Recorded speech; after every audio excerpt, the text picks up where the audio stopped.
So today's topic is risk management.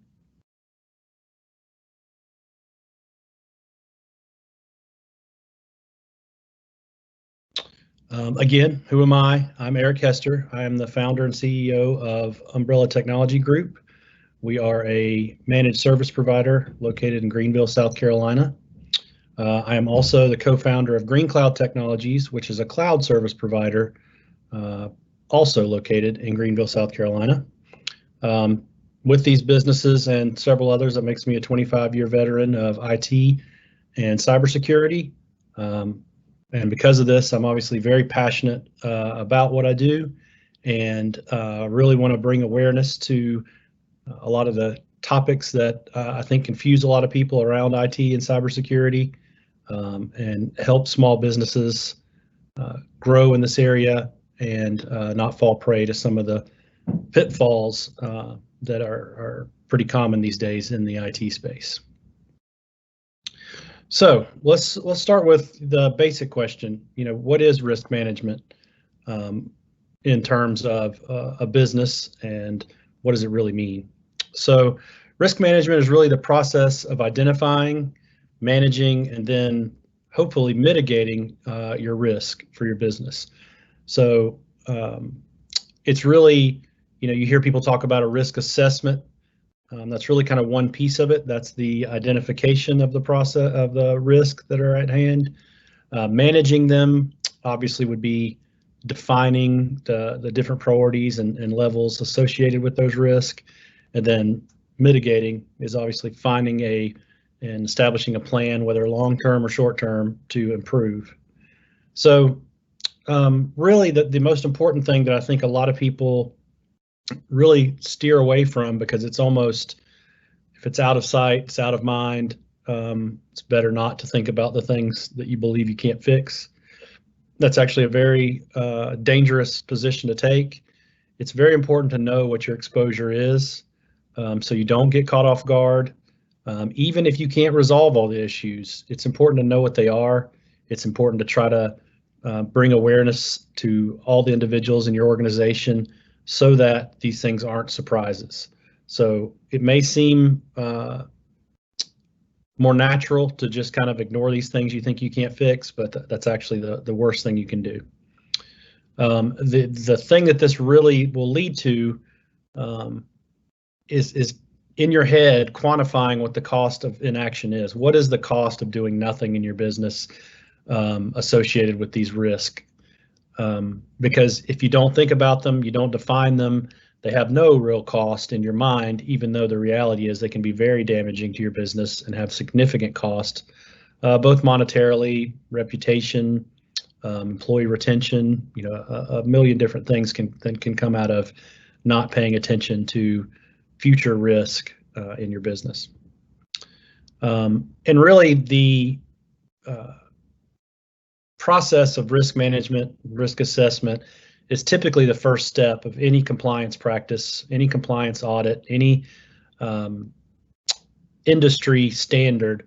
Typically is going to start with identifying where you are today and where you need to be as against those particular practices. So it's really a good first step for your company to try to understand where you are.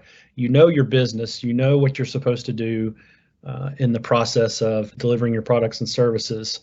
It's equally as important to understand the risk associated with your internal systems, your internal processes, your people, your competition, whatever the case may be. So, you may not be yet really fully involved in a compliance practice, but you most likely will be in the future, and this really sets the stage for that. The most important thing to keep in mind out of all of this is not a one-time event. This becomes a part of your business, and it's something you have to routinely do because your risks are going to change. The impact of certain risk is going to change. The level of effort to resolve them is going to change. You're going to identify completely new risk on a regular basis.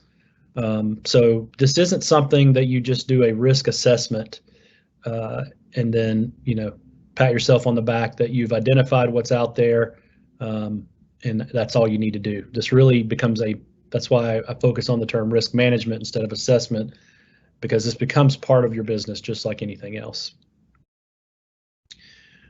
So given that, how do you do this? How do you identify risk in your business?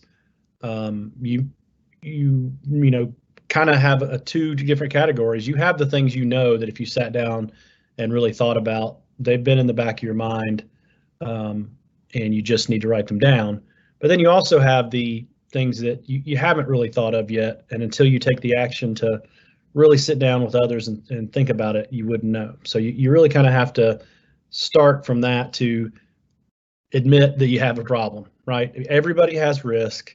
No one is running a perfectly orchestrated business with no potential risk in it.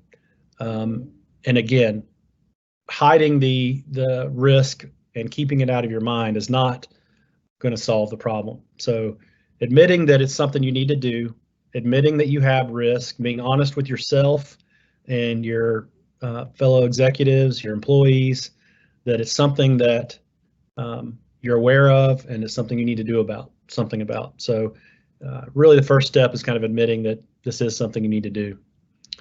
The other thing you want to do is you don't want to do this in a vacuum, because you're going to get an echo chamber if you just listen to your own thoughts and maybe a very small group of people. Most people don't like the idea of going through this.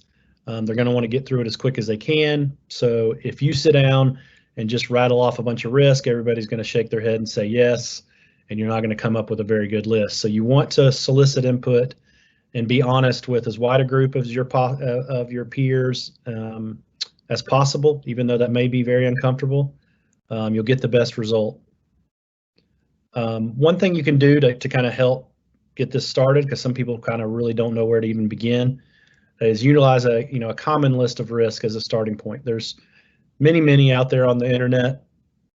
You may have a peer who has done this that you can use their list to start with. I'm actually going to provide a list of common risk as part of one of the tools I'm going to share at the end of this webinar. So, no matter where you get it, there's a list of common things that pretty much are going to occur in most businesses, and it gets the thought process going.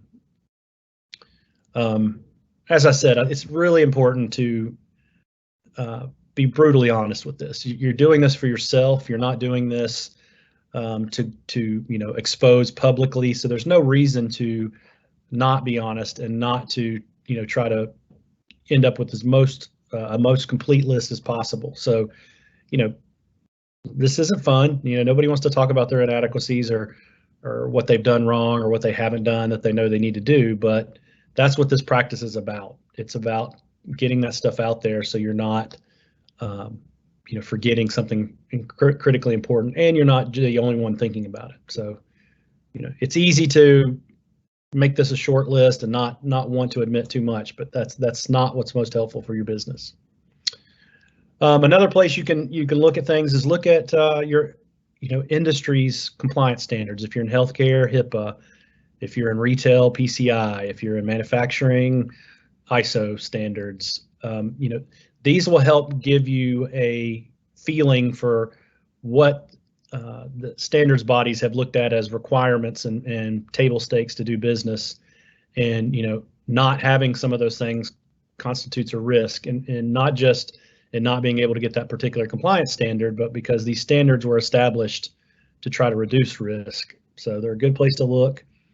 Your insurance provider often has some good requirements. They want you to have as little risk as possible. So they can help provide things around business continuity, cybersecurity, things like that. Your insurance provider is a good place to look as well. And then, as with anything, the internet is full of resources here, some good, some bad, but you have plenty of places to look. Again, you want this to be as broad as possible. Don't just keep this with a short list in your head. So the point is to try to get as many things out there as you can. And lastly, like I said, ask your peers. If you've got some trusted business peers that you've worked with in the same industry, maybe a different industry, don't be afraid to ask them, what have they run into, what have they done, what was their biggest challenge and risk. Maybe find someone who's bigger than you, someone who's smaller than you, and ask some of these questions. Again, it's uncomfortable, I understand, but it also is helpful because those peers may not be thinking about all these things. And as a business community, we need to be helping each other, and it may spawn some thought that neither of you would have had otherwise. So as I said, there's some general areas, and again, I'll have this in the tool I'll be providing, the spreadsheet and presentation tool I'll be providing at the end of this. But just to kind of give a general idea of what are some risks and things to think about.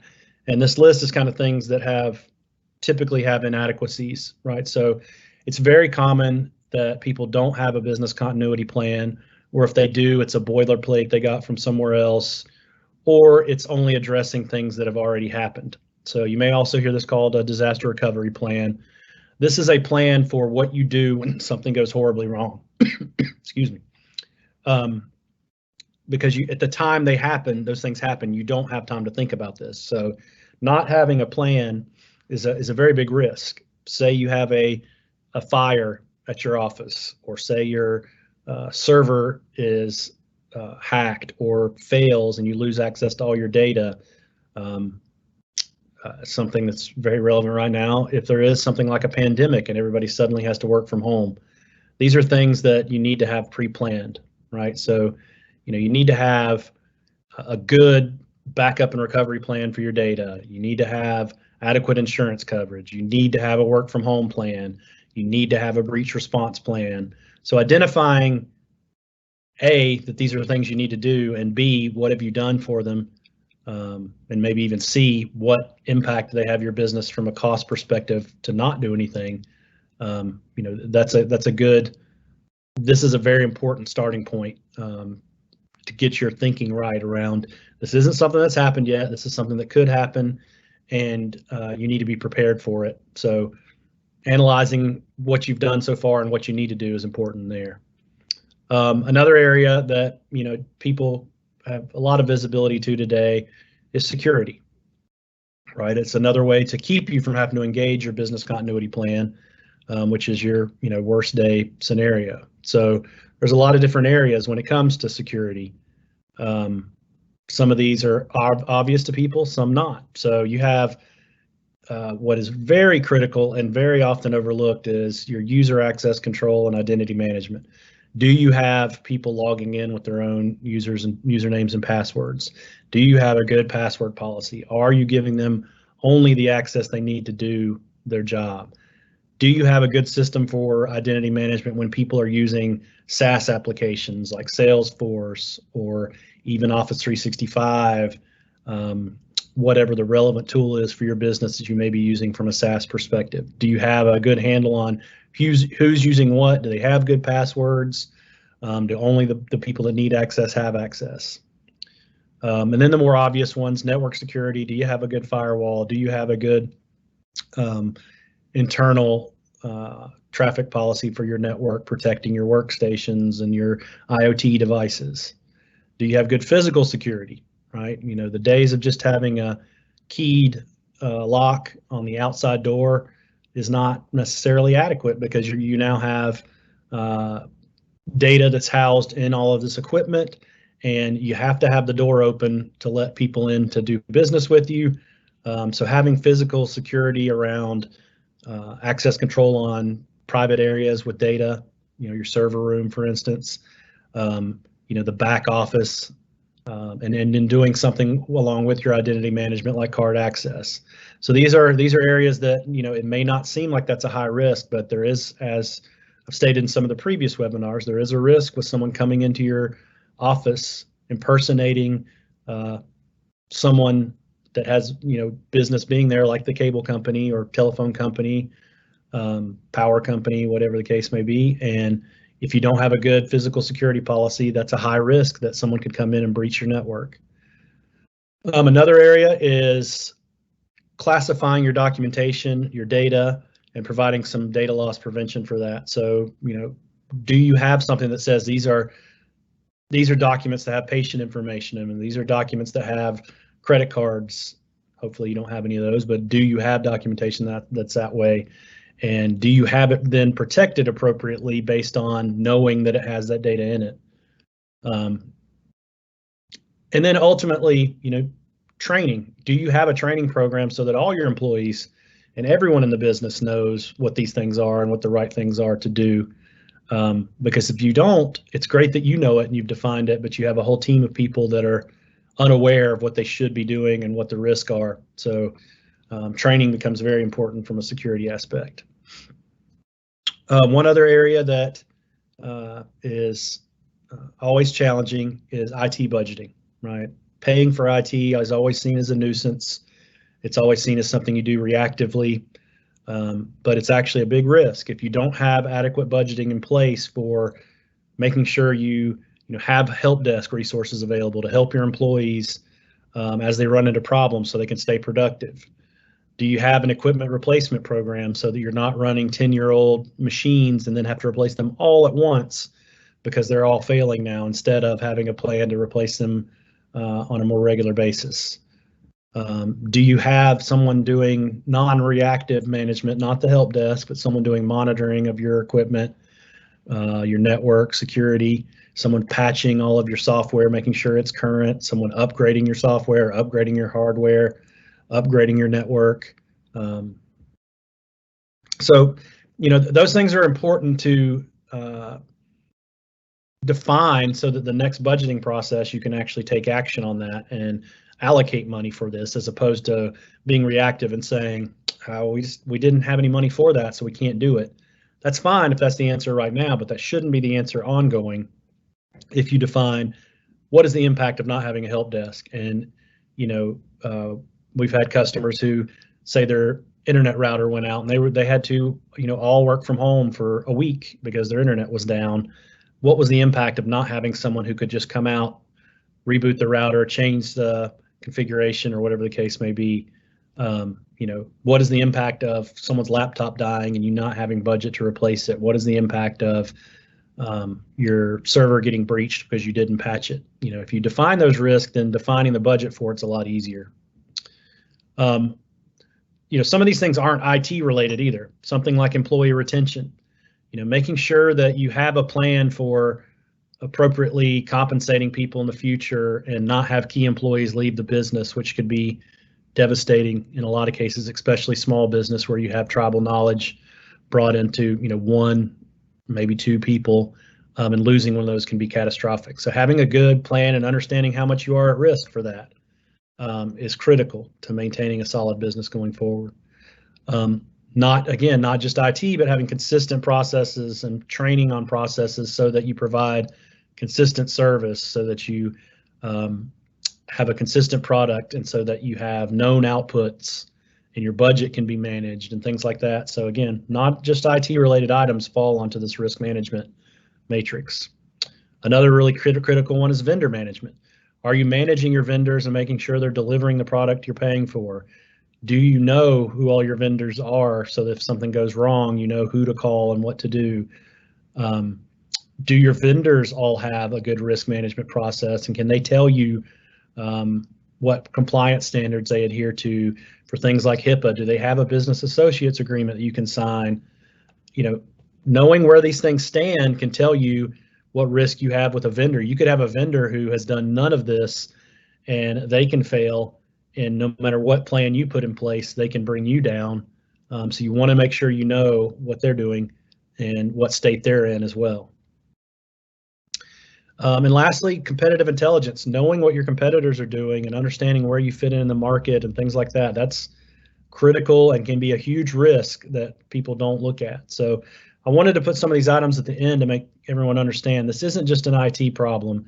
When you say risk management, you're not just managing technology risk, you're managing risk to your business and understanding what impact they could have. So again, this could be employees leaving. This could be you get a new competitor that nullifies your product in the market because it's more advanced, and you didn't see it coming. You have a vendor that fails, and despite your best efforts, they just brought your entire business down. So these things are just as important. So, kind of getting into that's great. So what do you do? The first thing to do is create a team consisting of key players in your business, your executives, key departmental players, key employees that would understand the business well enough from a day-to-day basis to tell you what they are seeing and what risk is out there. And then conduct routine meetings. This is, like I said, this is not a one-time thing. You can start with, you're probably going to have to start with monthly meetings as you get this going and really get the process figured out and get your list created and start taking actions. But then over time, you can move it to quarterly and then to yearly. You don't want to push it out any more than yearly. You want to at least look at it once a year. But this is up to you, and that based on what your first list is. Maybe you don't have a lot of risks. There's no reason to talk about it every month. Maybe you have a huge number of risks, and this has just created a huge number of projects for you. So you definitely need to be talking about it monthly. Some of the items maybe even weekly. But the bottom line is, make this part of your process. You can include this in your staff meeting. You can include this in some other operations meeting if you need to, but definitely meet about it. Utilize a tracking document with priorities, right? It's good to write this stuff down, but you need to actually define what needs to be worked on and what's most important, and keep up with that as well. And then, what a lot of people don't do, and again, it gets back to the being honest with yourself, but create a process so that, anybody can submit a risk they've seen and have it pushed up to the risk management team to look at, so that, again, you're not head in the sand. You can get the real facts from the people closest to the problem. So create something there so that you can see these things and build a better list going forward. And then, as I said before, not just with IT, but very heavily with IT, it's good to use this assessment you do during your budgeting process. You now got a list of prioritized challenges for your business. Put monetary value on solving them based on your priorities, and include that in your thinking during the process. One thing you can do around how do you create priorities and how do you know what to work on first. This is a kind of a common matrix that's used around looking at the impact level and the effort level involved.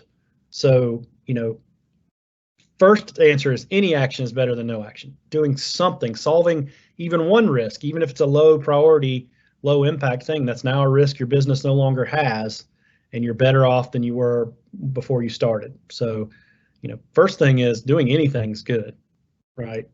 Obviously doing it in an organized manner with the most impact is better, but if you don't have time to create a ton of structure, doing anything is still positive. But you can create one of these matrices, and this is something I'll be included in my tool as well. But really what you're doing is for each of the risks you define, you say how much effort is there to resolve it and what impact will it have to the business if we resolve it. And then obviously you want to start working a combination of the least things that take the least effort and have the highest impact. Those are the quick wins. Those are the things you want to do first. Again, if you're checking things off this list, that's very positive for your business. So if you can do things quickly with little effort that have a really big impact to the company, knock those things out. Again, building some of these initial plans and processes, they already exist out there in a lot of cases. You're not starting from scratch, and just having that so you have a plan when something goes wrong is a quick win, and those are things you can do. The other thing you can do is, it's human nature. The more you get done, the more you want to get done, right? So do some of these, low impact items, and even if they're, not a huge amount of effort and not a huge amount of impact, you got something done, and it'll make you feel better that this process is worth it. So, you want to pepper some of those in too. So, that's the idea of just don't focus on just the yellow section of this matrix. That's what people tend to do. You get overwhelmed, you don't have money, you don't have people, you don't have time, so you just don't do anything. So even if you're only working the, purple on this chart, that's better than what you were doing otherwise. And if you can combine those in with your other efforts in the business, when you got free time, throw some of these things into the mix. You get the pink and purple, you're going to make a lot of progress. You've got those ones in the green down there. If it's a lot of effort and it's really not going to make a lot of difference to your business, don't waste your time there, because that's just going to frustrate you and make you not want to do anything with this. And as I said, motivation's important. So do some of these things that you can get done quickly. So I'm gonna, like I said, provide a list of some of these common risks and give you a way to track your results from your meetings, to give you a good starting point from this. It's a spreadsheet. It's fairly simple, but the idea is it gives you a starting point, gives you something to work from, and will help get rid of that overwhelming feeling of where do you start. The other thing I'm going to provide is a risk management communication, something you can send out to your company that explains why you're doing this, what you're doing, how they can help. Kind of explains that there's going to be a team. You're going to be talking about these things. You're soliciting their input. There's going to be some changes to processes and things like that, but that's because we're trying to, protect the company, and that you're going to need their participation. So I've got an example for that as well. So I hope that was helpful. I don't see any questions right now, but I've got my email address up on here. Feel free to send me email directly. Ask me any questions you think of after the fact. Questions about the tool I provide, questions about where you can get more information. If you have questions about what Umbrella can do for you, we obviously, as part of our process, go through risk assessment and risk management with our customers. So we'd be happy to talk to you about that as well. But as I said, the important thing is to do something. If you don't do anything, that's a huge risk for your business, because at a minimum, you've got a bunch of unknown things out there that could bite you at any time. So like I said, reach out to your peers, reach out to me, and let's help each other get our businesses in better shape. But with that, that's the end for today. Again, we do this every single week on Tuesday. I've been putting out a poll on LinkedIn. I'll probably add it to Facebook as well, for the voting for the next topic. This was actually voted as the top in the previous poll. So we are listening to you. I'll put more of those out there. You guys tell us what you want to hear. We want to make sure that we're providing value here and this is useful to everybody. But as I said, got my information here. I have Umbrella Technologies information here as well, if you'd like to look into our business and see how we could help you if you need help in this area. But have a great day, everybody, and we will see you next week for another installment.